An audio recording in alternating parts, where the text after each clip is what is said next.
আমাদের এলাকাতে এই আপনাদের এলাকাতে আমাদের 456 আমার ডান হাতে, আর হচ্ছে 126 SFS 126 যেটা বাঁ হাতে।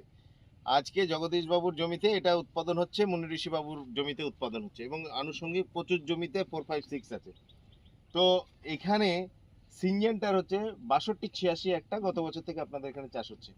তো সেটা একই সেগমেন্টে। তো এই যে দুটো কপি আমাদের এবং 6286 যে আপনারা এক্সপিরিয়েন্স পাচ্ছেন, সেই প্রসঙ্গে কি বলছেন? আমাদের কপি আর ওদের কপির ডিফারেন্সটা কি আছে? দুটো প্রায় সেম কোয়ালিটি, মানে এ 62-86 86 কাটতে এরকমই সময় লাগছে। হ্যাঁ এরকমই সময় লাগছে, একই টাইম একসাথে লাগছে। হচ্ছে না। কপিও কোয়ালিটিও প্রায় মোটামুটি একই রকম আসছে।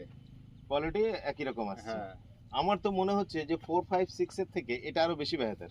দেখুন, হ্যাঁ এটা তো ফুলটা? বড় হবে তো। হ্যাঁ একটু বড় হবে, কিন্তু দেখুন এটা মানে আরো বেশি বেহতর। আর একটা প্লাস পয়েন্ট আছে দাদা, এই কপিটা আমি 3 দিন 4 দিন জমিতে স্টে করেও কাটতে পারি।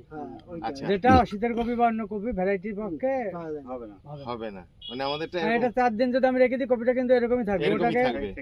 অন্যরকম হয়ে যাবে না, অবিক্রির মতো একেবারে হবে। বাতিল হয়ে আচ্ছা, যাবে না। তার মানে এটাকে যদি এই কপিটাই সেম 4-5 দিন আমি রেখে দিই, হ্যাঁ, কোনো 2-3 প্রবলেম দিন নেই। আরামসে তাহলে রেখে মার্কেটের দিতে যদি পারি। ভেরিয়েশন হয়, কোনো তাহলে আমি হচ্ছে 2-4 দিন এদিক ওদিক করে হ্যাঁ, একদম সেম কোয়ালিটির অবশ্যই। কপি নিয়ে বেচতে পারি। ভেরিয়েশন মানে বাজার কমের দিকেই থাকে, হ্যাঁ। বাড়ার সম্ভাবনা কমই থাকে। ঠিক আছে, ধন্যবাদ।